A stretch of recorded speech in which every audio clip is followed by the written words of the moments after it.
Hello, welcome back to the fifth video in this series about how I've built my own angle of attack sensor and indicator using over-the-counter electronics and 3D printed parts. In this video I'm going to talk about 3D printing in general, what it is, how to do it, and well, specifically how I do it. First of all, the first question is, well, what is 3D printing? Well, 3D printing is also known as additive manufacturing.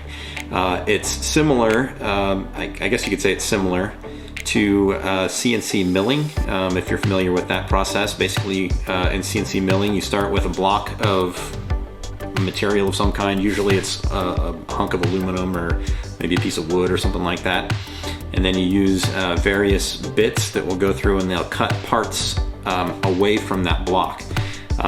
In the case of additive manufacturing, as opposed to CNC milling, with additive manufacturing, you actually start with nothing, and then you use a machine that's sort of similar to a CNC mill. It has an X-axis, a Y-axis, and a Z-axis, and you actually extrude plastic, melted plastic, and it creates parts for you instead of, again, like CNC, you're not cutting it away, you're actually adding. So additive manufacturing. I guess probably the best way to kind of describe how this works is just to do a demonstration. So I have my computer set up here with some software that I've used to design the parts and prepare them for 3D printing. So it's probably best to just go through that. So the first thing that we'll do is we'll look at Solidworks. Solidworks is a drafting program that's used by a lot of engineers and drafters and those kinds of people to, before building a part physically, to design it and to be able to make drawings of it so that, for example, a machinist could take the drawing and build it. But it's also pretty awesome because you can export files from it that can be used for a 3D printer. Solidworks is a relatively expensive piece of software. It's several $1,000s if you buy a copy of it. The maker version of it that you get from EAA, I pay $50 a year. You don't have to be a member of EAA. You can also buy it just $100 a year. The key difference between the full version of Solidworks and the maker version of it is that with the maker version you can't use it to make commercial products. That's part of the reason why I'm not planning to sell my design. I'm going to stick to the license agreement. It's for personal use. In this case, I'm going to make it open source. Anybody can use the files that I've designed with it. Let's go ahead and switch over to Solidworks here. I have a part that I was updating this morning. It's the little wind vane that's part of the angle of attack sensor. I've made it a little bit more aerodynamic, and it wasn't balanced very well, so I added a little bit of material here on the end to make this a little bit more aerodynamic, but I also extended the reach of the winglet here. I've stretched it out another 2 inches, I think is what I did, and I've kind of touched up the corners here, made them a little rounder, a little more aerodynamic. I did print this off earlier today, and it is balanced pretty well now, pretty much exactly how I want it. Seeing that I have this model built already, we can go ahead and start talking about how this would work on a 3D printer. So the first thing that I do is, from SolidWorks here, I'm going to go up to File, and then I'll say Save As New. With this version of SolidWorks, it's also connects me up to a cloud repository where I can save things. When I say Save As New, that's where it's going to default to, but I actually just want to save it to my PC here. So I'll click on Save to PC, and I'm going to go to a folder here that I call 3MF files. 3MF is 3D manufacturing files, I guess. I'm not sure what 3MF stands for, but it's basically a type of file that's specifically meant for printing on 3D printers. Another version you've probably heard of is maybe an STL file. It's kind of an older file format, but it still works in for most 3D printing processes. I just have been choosing the 3MF files lately. They seem to work just fine as well, so that's what I'm going to do. I have several of them already out here in my directory. In this case, I updated my wind vane. I'm calling this version 2.1. So it's wind vane version 2.1, and then .3mf is the file extension. So I'm going to go ahead and save this out. It'll say it already exists because, again, I printed this earlier today, and I'll say yes, I want to overwrite it. And there we go, it's created the new file. Now I'm going to switch over to another screen here where I have another piece of software running that I like to use, and this is what you call a slicer software.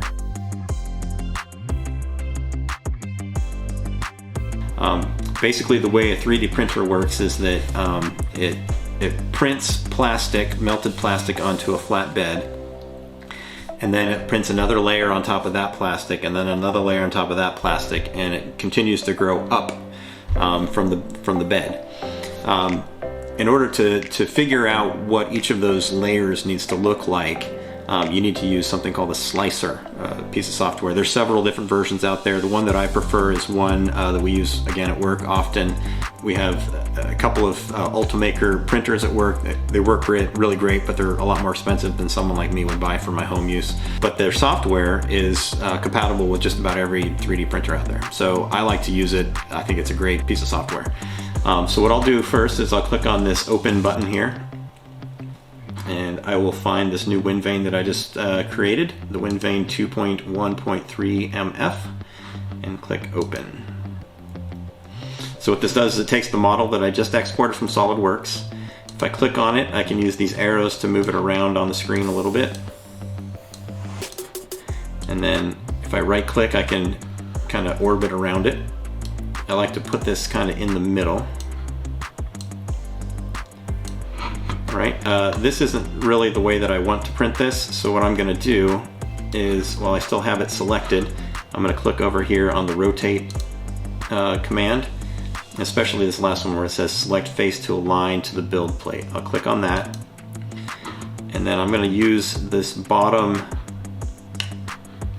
little corner here, this one little flat spot, and that's where I'm going to print up from. All right, I move back to move, and I'm going to move it back over into the middle of the plate here. There we go. And so that's about where I'm going to have my part print from on my plate. So this is sort of a rendition of sort of the build area that my printer supports. Up here at the top you can see where I've selected Creality Ender 3. That's the type of printer that I have. Currently it has a 0.4 millimeter nozzle on it. You can actually change that. It's essentially an orifice where hot melted plastic will come out of. The smaller the nozzle, the higher the resolution of your print, or the smaller details that you can make. 0.4 is pretty standard. That's what my printer came with, and that's I've never used anything else. I don't see any reason to. I think it's fine. In this case, I'm going to print with PLA. There's several different types of material that you can print with. PLA is probably the easiest to get started with. I will caution you though, when you're doing these parts that are going to be used externally, outside, where the sun's beating down on your part, PLA is probably not a good choice. It's easy to print with, and it's good to practice with and learn with. It's good for prototyping, that kind of thing, but in actual use, I recommend not using it. It has a fairly low melting point, which is part of the reason why it prints really well. But again, it has sort of a low melting point, so if you have the sun beating down on it as it's sitting out, you know, on the taxiway or whatever, you have a potential of actually having your 3D printed part melting and kind of drooping a little bit or whatever, which obviously on a part where you're trying to measure an angle, if you have a part that's drooping, it's going to mess up the readings on your sensor. So in practice, I would probably use a different material. PETG is kind of a newer one that I really like. It has a higher melting point than PLA, but it's still fairly easy to print with. It's a little easier to print with than something like ABS. ABS is probably the best option for printing this. It has a really high melting point, and you can do some things to seal it. If you take some acetone and wipe it over the top of the surface, for example, it'll actually sort of melt any imperfections or whatever together. So ABS is probably the best option for this particular project. All right, so I'm going to go ahead and pick PLA and continue on here. All right, we have the part in here, but it's not really ready to send to the 3D printer just yet. So what this piece of software does is it takes a Solidworks model, or whatever, you can use any kind of 3D modeling software. It'll take the model that you export from that, and it'll take it and just chop it into a bunch of slices. That's why they call it a slicer. It slices it into all the layers that it needs to print, one on top of another, to actually make a 3D printable part. So what I'm going to go ahead and do is click down here where it says slice. And it'll take a moment based on the settings that I've given it. And at this point, it'll say that it's going to take about 2 hours and 41 minutes to print this part. And then if I click on preview, you can either click it down here or up here in the top. If I click on preview, it'll actually show me what each of those layers looks like. Over here on the right side of the screen, I can just drag this little bar down, and it will actually show me what my print job is going to look like. So the very first layer that it prints down, this is what actually prints onto the glass bed on the bottom. Starting with layer 1, you'll see it's got a couple of different colors here. This sort of turquoise, light blue color here. I want to make sure that I'm pointing at the right things. You'll see the outline, the dark blue outline here. That's what the part looks like when it's complete. You can see where the bottom of my part here is where the red is. What's with this blue that comes out to here? The first thing we're going to look at is the build plate adhesion settings on this. There's several different types of build plate adhesion types that you can do. The one that I like to use for my stuff is the brim. And what that does is around the model, it'll actually do sort of a flat layer that goes out beyond the outside dimensions of your part. And what that does is it sort of forces it to have more surface area against the glass plate on the bottom. Okay, so what that does is it makes it stick better. And the reason that's important is if you have a piece that's really tall, for example, and it, I don't know, maybe your cat walks by and hits it with its tail or something like that. If you have a really small piece that's very tall, the leverage from that cat tail hitting it could actually knock it off the build plate. And so the rest of your print is done. Because you have to print from the bottom up, if the very bottom part, the very bottom layer doesn't stick to the bed, then all the rest of your model is not going to print either. So I like to put on a brim just because it gives it a bunch of extra surface area. In most cases it's not required, but it certainly is a good idea. Let's go back to the screen here. You'll notice that there's only just a little tiny part here. The rest of this is actually up off the build plate a little bit. Now, that's no good. I mean, if I were to try and print this without any support here, it would try to hold on here, but as the printer tries to print this section right here, there's nothing for it to stick to because it's up in the air. So what would happen is you just have like a big old jumbled mess of melted filament that would just look like a bird's nest essentially, because it's not stuck to anything. You actually have to layer it on top of something else. And so the next thing we'll talk about is the support material, and that's what this slightly darker colored little cross hatches here, whatever you want to call that, as that builds up, you can see that it's building some support structure. I'll try and get this so you can see a good view of it right from the side. So it's going to continue to build up until it gets to the point where it's able to actually print off the next bit. So I don't know if you noticed this or not, but if we go down a couple of layers here, it'll go up one, and then I think it's the next one. If you go up to layer 9, you can see over here on the right it says we're on layer 8 right now. If we go up to layer 9, the red and green and yellow over here grows up, but the support material here does not move up. It gives one layer of difference between those two, and then it'll print over the top. The reason that happens is because as the material comes out of the print head, it will actually kind of, actually there's a good way to look at this. So down here on the bottom, center bottom, you can actually see where the print head is going to go. So you can kind of see it looks like a little brass extruder here. You can just barely see it, sort of like semi-transparent. So what I'll do is I'll just kind of drag this along, and it's just going to draw out. It'll have all these little lines here as it's building it out. And then it's going to start printing circles here, and it's going to start building the next layer. Now remember, if we didn't have that support material underneath these circles that it's drawing right now, it wouldn't those circles wouldn't have anything to stick to.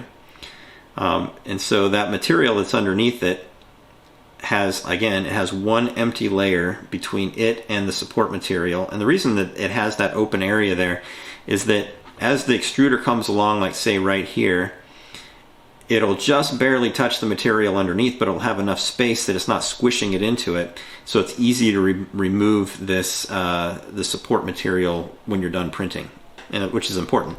You don't want to have, again, if you want to have nice tight dimensions, you don't want to have a bunch of like crap that's just stuck to it and you can't get off. So it actually does work pretty well. So we'll go ahead and print this all the way out. You can see that it'll fill in all of these areas here. Okay, we'll go ahead and go up to the next layer, and the next layer, and the next layer, and the next layer. And so one other thing you'll notice here on the side, if we get a nice side view here, the little the wind vane here kind of has this triangular shape right here, and you notice that this support material only comes to here. It doesn't go all the way over. Now, why is that? Well, one of the settings that you can change on here is you can say where you want your support overhang angle, what you want that to be set to. By default, Cura sets this, we'll set it back, by default it sets this to 51. I like to use 60 for my printer. It works pretty well. I don't know if every printer is going to be that way. You just kind of have to experiment to figure it out. Let me reslice this again real quick. Anytime you make any changes in these properties here, you have to reslice because it assumes you want to do something different, and then it creates the rule set for the 3D printer again. So you notice that as I print up, this angle is not quite 60 degrees. So it's probably, I don't know, 50 degrees. It's not quite, it's a little bit more than 45, I think, from the ground. If this angle was a little bit less steep, 60 degrees probably wouldn't be enough to hold it in place. Again, my printer does about 60 without any issues. I don't need support in this area. And in the end, it just takes longer to print out that support material. It's kind of a waste of time and it's a waste of material. I just have it set to 60 so that that doesn't happen. It can just continue to print and it's fine. We'll continue to grow. We'll eventually get to the point where it starts to go around this bend and it actually meets up with the support material. Remember, we talked that there's a little tiny bit of space between the support material and the part that's actually being supported. Again, that's just so that it's easy to remove when the time comes, when it's done with your print job. And you don't want this support material, you just essentially just snap it off. And this will print all the way up, and eventually it'll get all the way up to the top, and you have a beautiful piece that's been printed on your 3D printer. This is pretty much exactly how it will look when it comes out, apart from the color. I mean, the color, my particular 3D printer only has one extruder, which means I can only use one type of material in one single color. Some 3D printers, if you buy a nicer one, you might have two extruders on it, so you can actually mix and match. In some cases, the materials you might have, for example, you might have something that's printed in ABS and then have TPU, which is a different type of material that's actually sort of rubbery, which is kind of a cool deal. You can actually have sort of part of your part could be hard and part of it could be soft, and they could be mixed together in a single piece. Maybe you want two different colors. The same thing could happen. You could have two filaments of the same type, just different colors. In my case, I usually print in white, especially for this project, just because I don't want to have the solar energy that absorbs and overheats the part. So the next thing we probably want to talk about is this quality setting. What this is it sort of has to do with the resolution. And basically what it is your layer height. The layer height here is 0.16 millimeters.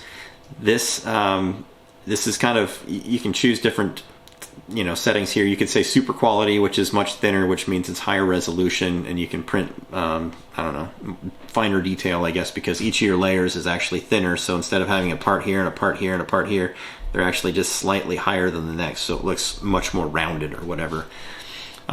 Dynamic quality seems to work pretty well on my particular printer, so that's what I usually tend to use. That being said, this setting right here, this is one good thing about Cura too, I should mention. If you hover over any of these settings, this black box off to the right here appears, and it kind of tells you what it is, first of all, and then it tells you what all it affects, and in some cases it'll say what it is affected by. So if I were to look at, for example, right here it says the quality, the layer height. The first thing on that black list there is top/bottom thickness. Well, if I go to top bottom here and I go to top bottom thickness, you can see that this is affected by your layer height under your quality settings. So what does that mean when I'm talking about the top and bottom thickness here? So if you look at my walls here, you can see it's got the red outline and then the green, and then this yellow part here is the floor or the bottom print. The wall thickness, which is this next setting here, the wall thickness is how thick this wall is from here to here, and the yellow part is what you use to fill in until it gets up to this 2.4 millimeter height. So I like to keep my walls sort of thick. It could be, we could drop it down to 2 millimeters, or in some cases maybe even 1.6 millimeters or something like that. It depends on the part and how much strength you want to have. For this particular one, I like to have the slightly thicker walls just to make sure that it's more rigid and it holds together better. So that being said, we can grow this up a little bit here, and then you'll notice as we get up into a little bit of an area here, we'll start to see some orange printed parts here. And what that is what's called infill. So basically, if you have a part that has, in your 3D model, this is considered a wall here, this is all part of a floor here and part of a ceiling, this is part of a wall and a ceiling here, this is part of a wall over here, but what goes in between here? So the slicer program will actually fill those spaces in with some filler material just to make it a little bit more rigid, and that way it still has a way to print over the top of it once it closes. So for example, if I go up a few more layers here, you'll see that it'll grow, and that filler material will then be inserted in between these parts. We'll keep growing, and eventually we'll get to a point where it just fills in over the top of that. So it's sort of like support material within the model, which gives it additional rigidity and strength. As if you have a big thick piece of plastic, as it heats up and then it cools, it'll shrink. The less plastic you have, the less that happens. So using filler material is the way to kind of circumvent that problem. Let's look at one more setting in here, and that's the material settings. This is an important one. Basically, a 3D printer is going to have two different temperature settings that are important. One of them is the base, the build plate. Depending on the type of material you use, you may or may not need to have heat in that plate. I usually like to use it because, again, if you do heat it up, even with PLA, which is technically you can print onto your bed without using a heated bed. You can just print directly onto the bed and have it be at room temperature. It doesn't make too much difference with PLA. But I still usually throw a little bit of heat into the bed just because for the warping factor. If it does start to shrink a little bit, especially if I'm printing thick pieces, I don't want it to peel up. So I heat up the bed, and that minimizes the amount of warping that you see on that build plate. The other printing temperature here, this is going to depend, both of these temperatures are going to depend on the type of material you're using. Every different manufacturer has a different recipe that they use to make the plastics that you use for 3D printing. Most of those manufacturers for PLA, for example, will recommend using temperatures between, like, I think it's 200 and 230 degrees Celsius or something like that. I've noticed that with my particular printer, I have to pump that temperature up a little bit higher. So you'll see here where I have my printing temperature, I have it set to 242 degrees Celsius, which is slightly higher than most manufacturers recommend. In fact, the stuff that I have in my printer right now, it recommends a maximum of 230, I think. But I found that in this case, 242 works really well with that particular brand. In my particular printer. You may have different experience with yours. If I was printing with PETG, this might go up to like 260 degrees or 265, even though the manufacturer recommends 250 max. I think I usually go 252 with PETG, and then if you're looking at ABS, it might be 270 degrees or something like that. Or more. I don't even know those numbers off the top of my head. I have to go look them up. But for this particular brand that I'm using right now, and I've used several different types and these temperatures fluctuate, you just have to do some test prints to figure out what works best, and just practice it and see what happens.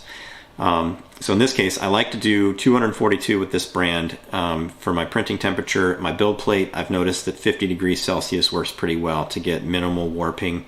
All right, so once you're happy with all of these settings, which I am at this point, you can actually go in and do some more fine tuning of these as well. If you click on this hamburger menu here, these three lines, they're called a hamburger menu. I don't know why. I guess it looks like a hamburger. If you click on this, you can go to advanced settings, and all of these things will pop out and have more settings that you can define. So for example, with your material temperatures, you can say that you want your initial temperature to be higher or lower or something like that, just to get your first layer down. You can change that. Pretty much everything you need to do is just in the basic settings here. You don't need to do too much changing in those advanced settings unless you find a reason that you do. I'm not going to go into any of that in this video. There's plenty of 3D printing videos out there that'll walk you through issues. Lots of forums out there where you can ask questions if you're having specific issues. People are always willing to help. Most of the stuff I've learned about this I've done by looking things up, reading forum posts, and just practice. I've probably got, at this point, probably a couple of 100 hours of printing time on my printer. So anyway, once you've gotten to the point where you're happy with these settings, which I am at this point, I'm going to click Save to Disk. And because of the type of printer that I have, Cura knows, I've already told it that it's an Ender 3. It knows that Ender 3s use a type of file format called G-code.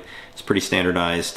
Different printers, though, depending on the printer you have, might have different types of files that it can read. I've got it saved out to G-code files directory here. And it says there's already one there, so yes, overwrite it. Doesn't really matter because I haven't changed anything on the settings. It's exactly the same as what I did before. All right, so let's jump over to the 3D printer itself for a second before we go on. I'll show you how I set it up, and then we'll come back to the computer here and we'll get a little bit farther on here.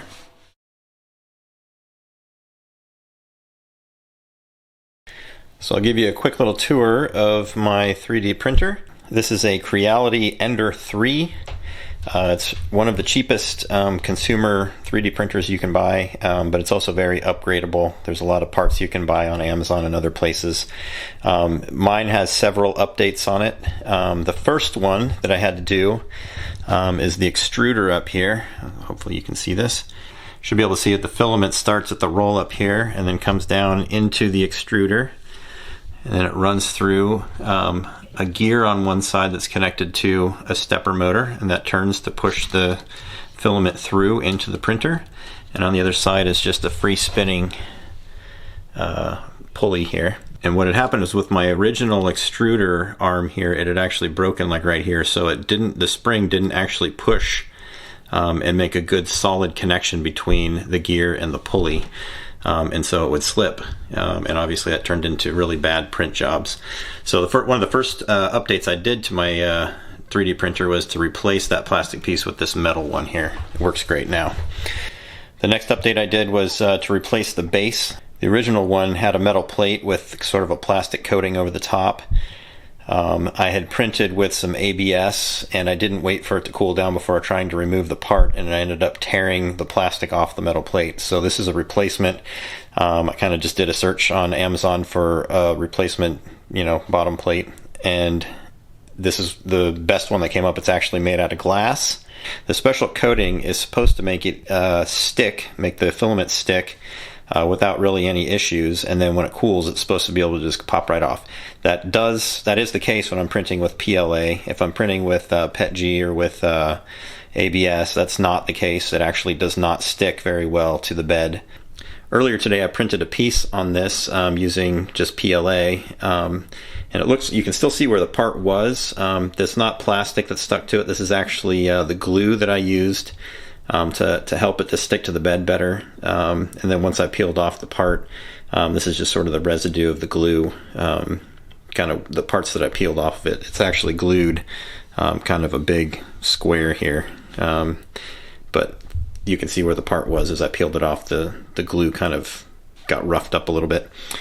Anyway, this is a really great update, just to put on this glass plate. The final update that I've done to my printer is I replaced the motherboard in it. The motherboard resides underneath this box, and the one that I purchased also came with a new LCD screen. It's a touch screen, so it actually works pretty well. The reason I replaced it is the original motherboard had a potential issue for overheating.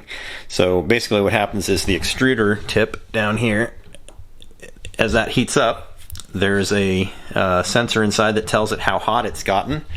So if the sensor stops reporting back, it should shut off power to it. The original motherboard I had in my Ender 3, it didn't have that safety built in. And so I just went ahead and replaced it. It did several updates. Number one, that made it safe to use. It's not going to overheat now. The newer version of it, the new motherboard that I put in, it actually does have runaway protection. Secondly, it has quieter motor drivers in it. With the original one, as the printer was printing, you hear all kinds of weird like blips and burps and beeps whenever it was making motions. Those sounds are now gone as a result of the new motherboard in it. And thirdly, again, it has a newer touchscreen that's much better than the original one. Much easier to use. The other one, you had to just use this dial here and go up and down and move through menus. It looked like an old DOS window or something.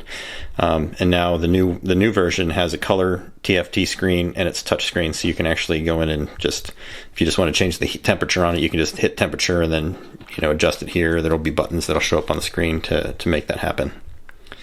I also have a Raspberry Pi sitting inside of this little box here. If you're not familiar with what a Raspberry Pi is, it's a small computer. It runs a little Linux operating system on it. And in this case, the image that I put on the SD card that runs off this Pi is one called an Octoprint image. And Octoprint is this pretty cool little app that runs actually on a Raspberry Pi. It turns it into kind of a control mechanism for your 3D printer. So I can just actually take this and plug in to my 3D printer here, and I can hit a web page that's running on this little computer here from anywhere in my house. My phone, I can do it from a desktop or whatever. I can start new print jobs. I can upload G-code files.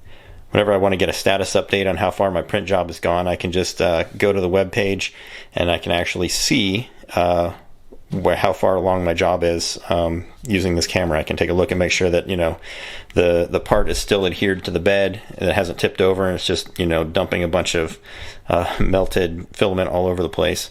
Alright, so I'm going to go ahead and kind of talk through my process from the beginning before I start sending jobs to the printer. With the Ender 3, there's some screws on the bottom here that adjust the height of each of the corners of the bed, front, back, side to side. And basically, if you tighten down this corner up here, for example, it'll pull the bed in this direction. If you tighten the one up here, it'll move it this direction. And it's all spring-loaded, and based on how far the screws are on the bottom here, you can see this knob here that turns. So what you need to do to level this bed, the first step is to turn on the heat, especially for the extruder. And the reason that you do that is because the extruder actually, a little bit of the filament will sometimes kind of drip out the bottom when it's hot, and then it hardens when it cools down. And so if you try to set the bed level with that little bit underneath it, you won't get the right measurement. So the first thing I'll do is heat this thing up to whatever your heat setting is. In my case, again with this PLA, I like to put it up around 230 or so, just to get this started. You can see that the temperature is rising here. Set it to 230. It's going up to 72, 75, 77. Let me show you what's underneath here too. So you can see there's just a little tiny bit of white filament that's coming out the tip right here. As this extruder tip warms up, that'll get soft and I can just pull it off. Alright, you can see that as this warms up, the filament begins to actually extrude out from this tip. So it's gotten up to a hot enough temperature that it's actually melting at this point. and that's actually a good sign. That's what we want. So I'm just going to kind of pull this off a little bit without burning myself, hopefully. And then the next thing we need to do is on the printer itself.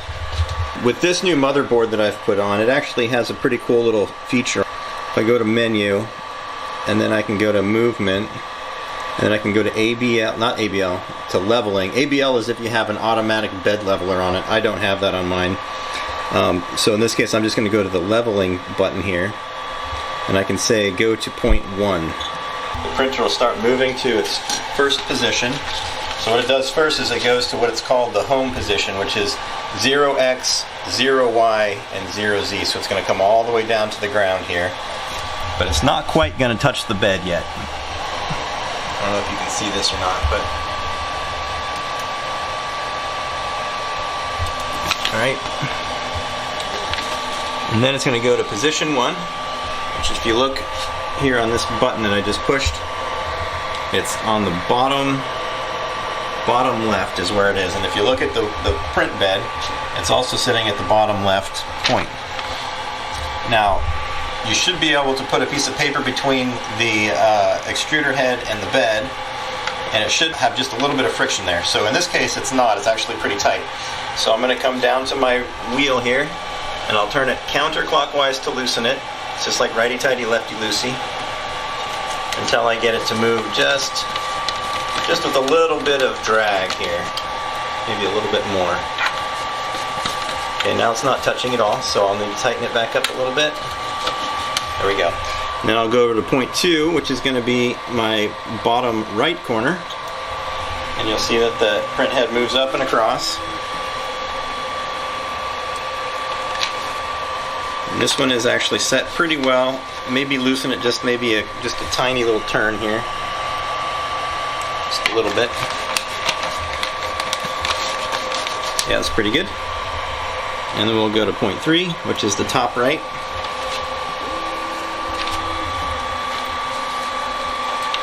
Do the same thing, kind of try to pull it. This side is pretty tight, so I'm going to loosen it just a little bit again.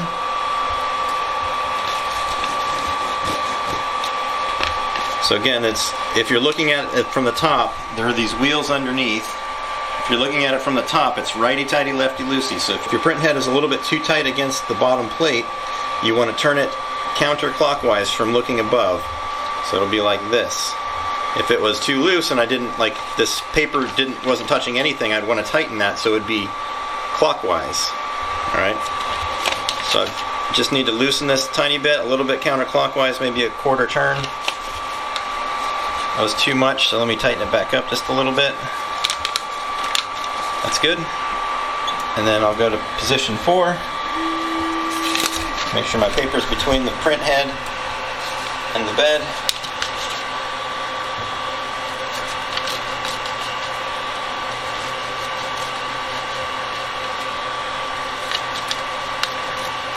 Alright, that feels pretty good. And then normally what I'll do is I'll just go through this one more time. Just make sure that it hasn't moved at all. If I move one, sometimes it makes another one a little bit loose. So.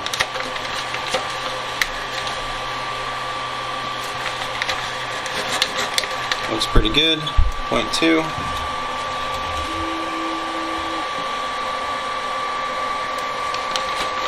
It's pretty good. We'll go to point 3.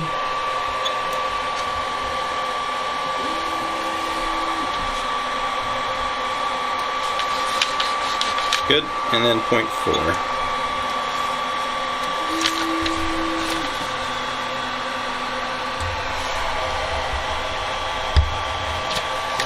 That's still pretty good. Alright, so at this point we want to just go back to our home position and then hit it again. That'll actually move it up and off of the plate.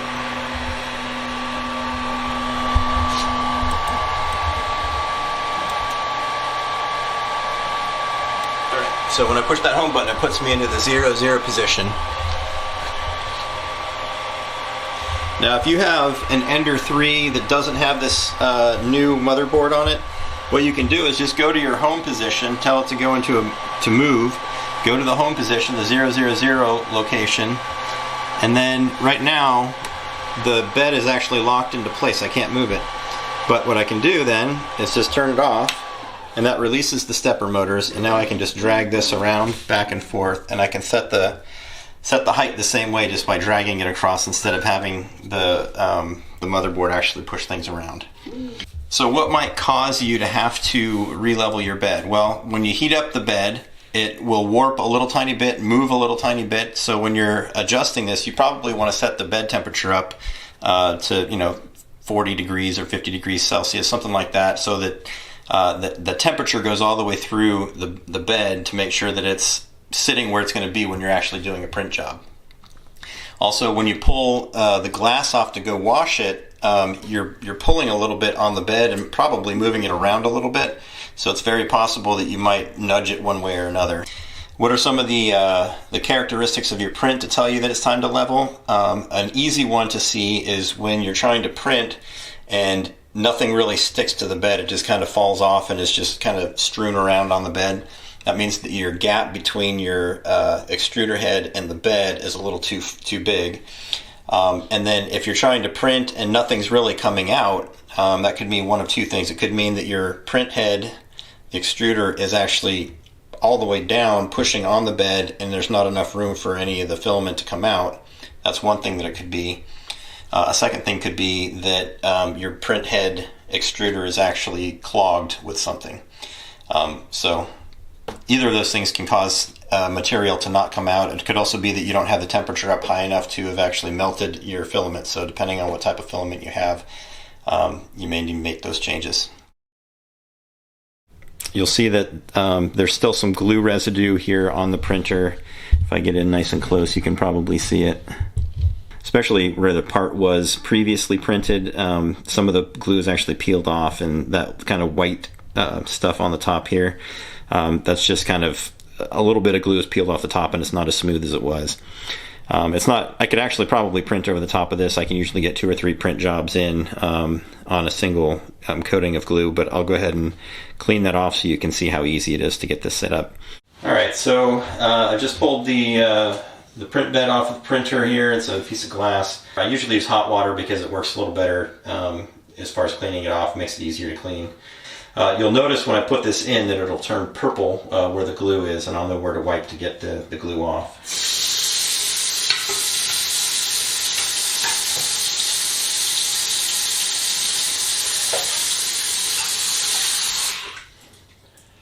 I don't know if you can see the purple or not in the camera, but I can definitely see it with my eyes.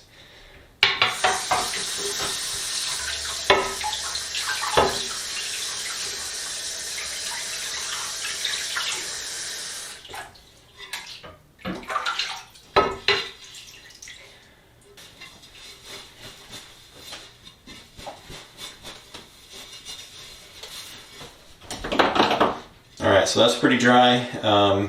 So we'll go ahead and go put this on the printer now. It's just the same as what we just did to pull it off, just in the opposite order. We just put these little clips back into place. Try to make sure it's sort of centered on there as best you can.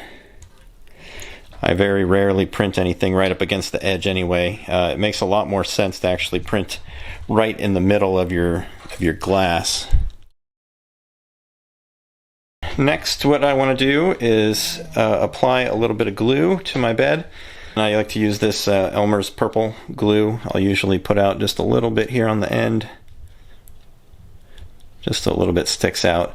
And then I found that if you hold it up high, it doesn't do as good of a job as if it does if you hold it down low. And then I usually will just draw a little square here with it. And then just kind of go back and forth to make it nice and smooth. Just takes a really thin layer. It doesn't take much at all. To get a good part to stick on there. Also, Cura, the slicer software that I use, it always does a quick little bead of filament right up the one side, so I'll put a little line right along there as well. It does that just in case your print head it's clogged or something like that. It pushes out a little bit of the filament right here before it starts the print job, and then it'll actually go into the printer. It's a good way to get it cleaned out before you start actually printing on it. Alright, and then once we've got the thin layer on there, everything's been cleaned up, I'll flip on the switch on the side over here, and it's going to get a little bit loud, so just bear with me as I try to yell into this microphone.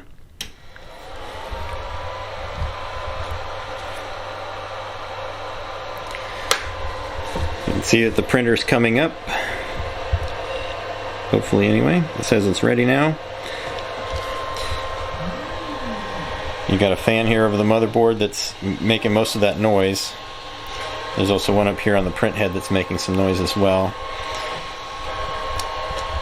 This is when I'll actually go and plug in my Raspberry Pi. It just plugs right into the front little socket here on the printer. And using this Raspberry Pi with the Octoprint image on it, I'm able to do everything I need to do from another room, so I'm not actually even going to stand in here.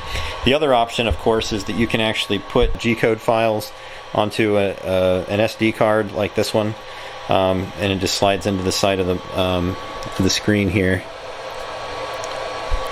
If I wanted to print something from there, I would just go, for example, print, I would go SD, and then I can go to Dan, AOA stuff, and then there's a whole list of parts down here that I could print directly from the SD card.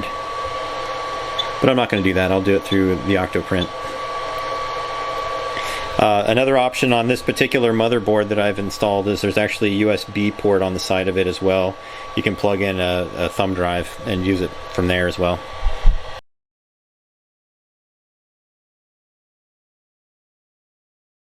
Alright, so since we've gone through, I've discussed already how to clean off the bed, how to put it together. We talked about how I like to print from my Octoprint server. I'm going to go ahead and do that now. So I'm going to switch over to that screen here. I've gone to a website here that's running on my Raspberry Pi that runs Octoprint, my Octoprint server if you want to call it that. I'm just going to go ahead and I'm going to upload my G-code file that I created a minute ago. So it was WindVane version 2.1.gcode, and I can click on open here. It's going to upload that file, and you'll see it in a list of files that appear here. I'll go ahead and select it, and then before I print that, I'm just going to make sure that the webcam that's connected to the Raspberry Pi is ready to go. So I'm just going to click on Control here. And you can see that I can see the bed of my printer. It's streaming directly from that webcam. There's an add-in that I've added called Octolapse. It's a pretty cool little add-in that you can install. And what it does basically is it makes stop-motion videos. So each time a layer is printed, it'll take a snapshot of it with the print head in a certain spot. Let me just go ahead and show you what that looks like. Here you go. You can see it building and getting taller as we go through this video. Octolapse is what it was that created that video for you. So in order to create another Octolapse video, I need to be able to make sure that my webcam is working properly, and it is. I can see the bed of the 3D printer here. If I go to the temperature tab here, you can see that it's kind of just sitting ambient room temperature.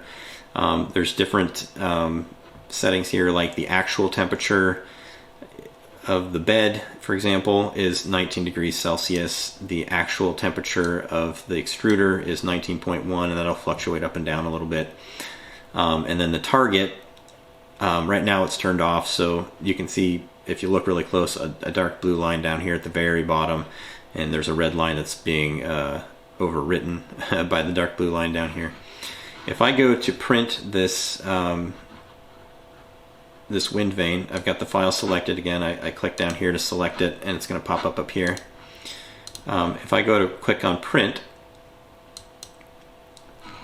it's going to do this. The Octolapse add-in is going to say, do you want to use this snapshot plan? And basically what it's going to show is it's going to have the head go back and forth and back and forth and back and forth in our video.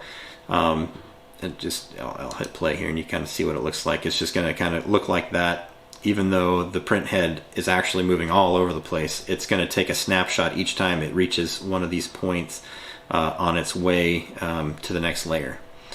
I'm happy with that, so I'm going to say accept and continue. And as soon as I do that, it's going to adjust the target temperatures. So my target bed temperature right now is going to be 50 degrees. And so this line is going to pop up, and as it does, it's actually telling the 3D printer to start heating up the bed, and you'll see this dark blue line begin to climb until it reaches my target temperature here. Alright, we're getting pretty close to reaching the threshold here, the target temperature. Once it does, our extruder temperature is going to jump up, but any second that's going to flip up to 242 degrees, and then you'll see it start to climb as well. The dark red line will start to climb as well. This should heat up quite a bit faster than the bed. The bed's got a lot of surface area that it needs to try and to heat up. The extruder is very small, so it really does heat up a lot quicker. That's part of the reason I think why it has the bed heat up first, just to make sure that it's kind of heated up and that temperature is actually spread through the glass plate, and it's also just kind of gets up to temperature and really up to temperature, not just kind of where the sensor kind of thinks it's up to temperature, but it's really not all the way, and the heat's not spread across the whole thing. Alright, looks like we're getting pretty close to having that extruder up to temperature here. It does begin to slow down as it gets close to the temperature, just to make sure that the plastic inside melts at the right rate and that kind of thing. Once it actually does hit the right temperature, the bed will start to move here. There we go. Alright, and so now our print job's actually starting. It's starting to work on the brim right now, and it'll slowly go, this is the farthest outermost circumnavigation of our part, I guess, and it will slowly build line inward and inward and inward again until it reaches the part itself. You can see that it's sort of semi-transparent, especially around the outside. The inside it's a little bit more white than the outside is. That's actually a pretty good indication. The semi-transparency of the material that's going down right now shows that it's actually adhering to the bed really well. You can see the support material that it's built there as well. Looks exactly the same as what Cura showed us before. Alright, so we're just going to let that run for a couple of hours, and we'll come back and check on it later on. The print job is actually completed at this point. I can tell that by looking at my camera here. It's in the other room. So at this point I'm going to go pull the part off of the print bed, and we'll talk about removing the support material and all those things. It looks kind of down here in this corner, it looks like it might have started to peel a little bit, like I was talking about previously. When the plastic begins to cool down, it'll start to shrink a little bit and it may start to peel up. So had we not put the brim down on the base of this, it probably would have peeled up and may have made the print not complete properly. So we'll take a look at that when we get into the other room. Just as I suspected from our video before, you can see that it has started to peel a little bit right here on this little corner at the edge, which is pretty typical. As the temperature begins to cool on this plastic that's stacked up this high, it'll begin to shrink. And depending on how much plastic is above it, sometimes it's easier to just peel up from the one side. So usually I use this kind of paint scraper tool to get the parts off. You just got to kind of get a little edge underneath. And you can tell when it's not adhered anymore because it turns white like this, or whatever color it is you're printing with, it'll turn kind of a lighter color. The dark black here is what it looks like when it's stuck to the bed. So that's how I can tell that it kind of came disconnected down here.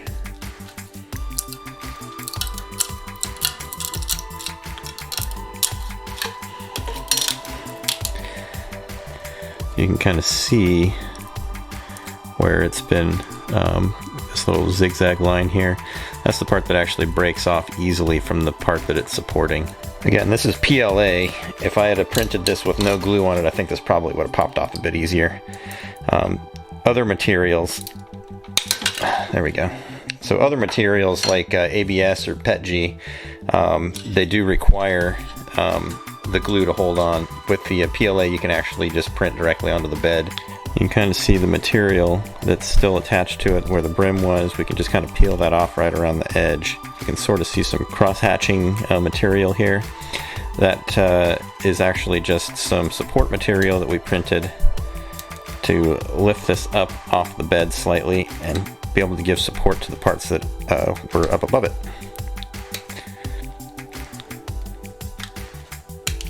So you can see that it sort of just popped right off of there, and we have this part here that's kind of clean and no longer has the support material holding it up.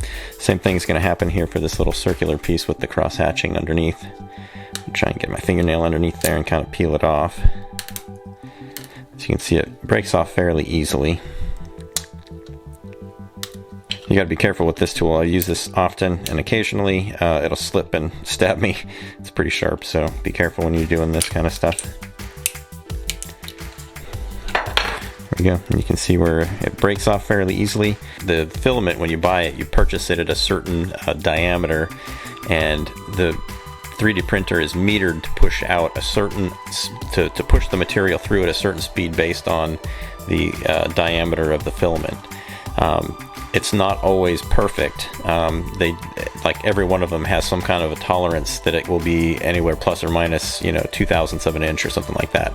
So likely these lines are here because as it was going through on one of these lines that maybe is indented a little bit, maybe the diameter of the filament was slightly smaller, maybe by 0.02 of an inch than the next layer where it was thicker as it's gone through, and that's actually made it protrude a little bit just because more material was pushed out. So what I'll usually do is take this drill bit after I've printed off a part and just clean up the hole a little bit. So just kind of stick it in there, and you can just sort of twist it, and it kind of just reams out the hole a bit to make it the right size. Alright, well that about wraps up this video. Feel free to look around on the internet to learn a little bit more. There's lots and lots of information out there. I didn't have time to go into every facet of 3D printing. Hopefully this is just a good primer for you to get you started. Just like always, feel free to subscribe if you want to keep up to date on this project. It's a quick click of a button. If you have questions specifically about 3D printing, feel free to put them in the comments and I'll try to answer them as best I can. And we'll see you on the next video.